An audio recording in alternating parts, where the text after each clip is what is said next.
गुल्ली डंडा। हमारे अंग्रेजी दाद दोस्त माने या न माने, मैं तो यही कहूँगा कि गुल्ली डंडा सब खेलों का राजा है। न लॉन की जरूरत, न कोट की, न नेट की, न थापी की। मजे से किसी पेड़ से एक टहनी काट ली, गुल्ली बना ली और 2 आदमी भी आ गए तो खेल शुरू हो गया। ठीक है, गुल्ली से आंख फूट जाने का भय रहता है, तो क्या क्रिकेट से सिर फट जाने, तिल्ली फट जाने, टांग टूट जाने का भय नहीं रहता? खैर, यह अपनी अपनी रुचि है। मुझे गुल्ली ही सब खेलों से अच्छी लगती है और बचपन की मीठी स्मृतियों में गुल्ली ही सबसे मीठी है। वह प्रातः काल घर से निकल जाना, वह पेड़ पर चढ़कर टहनियाँ काटना और गुल्ली डंडे बनाना, वह उत्साह, वह लगन, वह खिलाड़ियों के जमघट, वह लड़ाई झगड़े, वह सरल स्वभाव जिसमें छूत अछूत, अमीर गरीब का बिल्कुल भेद न रहता था। घर वाले बिगड़ रहे हैं, पिताजी चौक पर बैठे वेग से रोटियों पर अपना क्रोध उतार रहे हैं। अम्मा की दौड़ केवल द्वार तक है, लेकिन उनकी विचारधारा में मेरा अंधकारमय भविष्य टूटी हुई नौका की तरह डगमगा रहा है। और मैं हूँ कि न नहाने की सुविधा है और न खाने की। मेरे हमजोलियों में एक लड़का गया नाम का था, मुझसे 2-3 साल बड़ा होगा। वही हमारे गुल्ली क्लब का चैंपियन था। जिसकी तरफ वह आ जाए उसकी जीत निश्चित थी। हम सब उसे दूर से आते देख उसका दौड़कर स्वागत करते थे। एक दिन हम और गया 2 ही खेल रहे थे। वह पदा रहा था, मैं पद रहा था। मगर कुछ विचित्र बात है कि पदाने में हम दिन भर मस्त रह सकते हैं, पदना 1 मिनट का भी अखरता है। मैं घर की ओर भागा।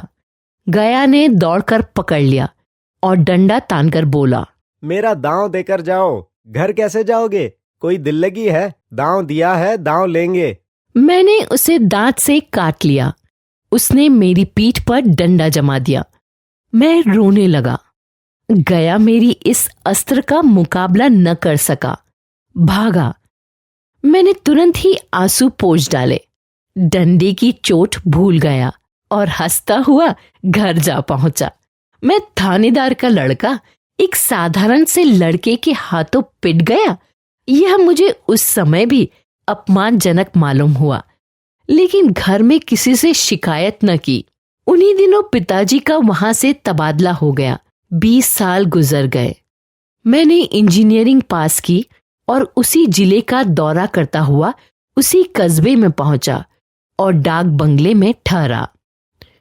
उस स्थान को देखते ही इतनी मधुर बाल स्मृतियां हृदय में जाग उठी कि मैंने छड़ी उठाई और कस्बे की सैर करने निकला।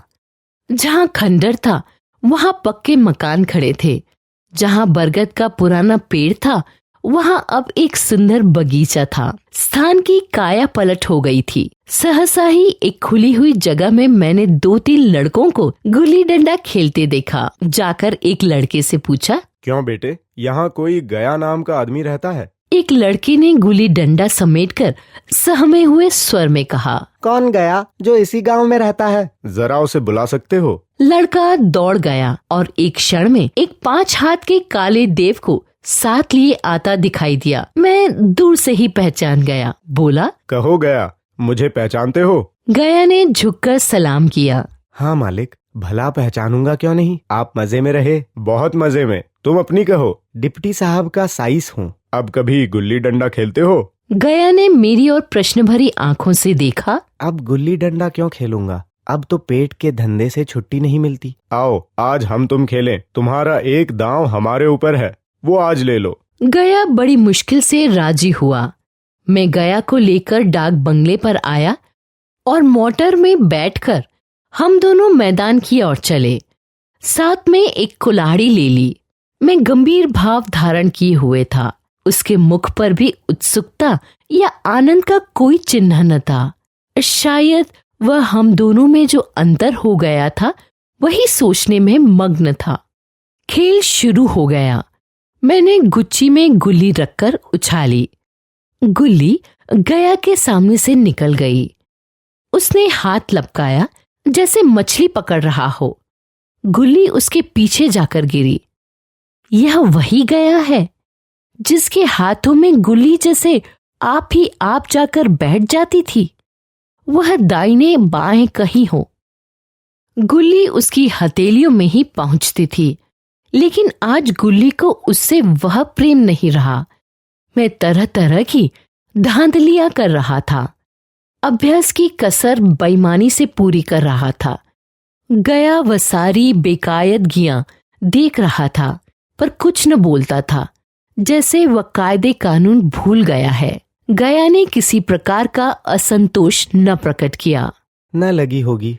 सहसा ही गुल्ली फिर डंडे में लगी और इतने जोर से लगी जैसे बंदूक छूटी हो।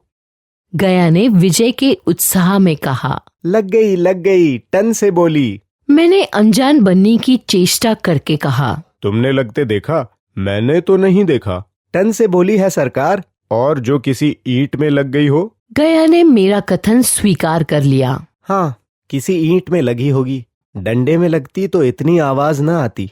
गया ने कहा, अब तो अंधेरा हो गया है भैया, कल पर रखो। नहीं, अभी बहुत उजाला है, तुम अपना दांव ले लो। गुल्ली सूझेगी नहीं। कुछ परवाह नहीं। 1 मिनट से कम में वह दांव पूरा कर चुका। बेचारा घंटा भर पदा, पर 1 मिनट ही में अपना दांव खो बैठा।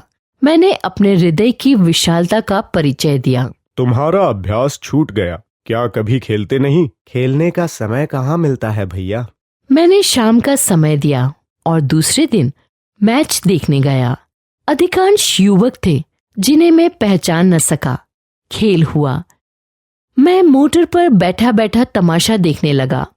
आज गया का खेल, उसका वह नैपुण्य देखकर मैं चकित हो गया। टार लगाता तो गुल्ली आसमान से बातें करती। उसके डंडे की चोट खाकर गुल्ली 200 गज की खबर लाती। मैं खेल में न था, पर दूसरों के इस खेल में मुझे अपनी लड़कपन का आनंद आ रहा था। जब हम सब कुछ भूलकर खेल में मस्त हो जाते थे। अब मुझे मालूम हुआ कि कल गया मेरे साथ खेला नहीं, केवल खेलने का बहाना किया। उसने मुझे दया का पात्र समझा। मैंने धांधली की, बेईमानियां की, पर उसे जरा भी क्रोध न आया, इसलिए कि वह खेल न रहा था, मुझे खिला रहा था। मैं अफसर हूँ। यह अफसरी मेरे और उसके बीच में दीवार बन गई है। मैं अब उसका लिहाज पा सकता हूँ, अदब पा सकता हूँ, साहचर्य नहीं पा सकता। लड़कपन था तब मैं उसका समकक्ष था। हम में कोई भेद न था। यह पद पाकर अब मैं केवल उसकी दया के योग्य हूँ। वह मुझे अपना जोड़ नहीं समझता। वह बड़ा हो गया है, मैं छोटा हो गया।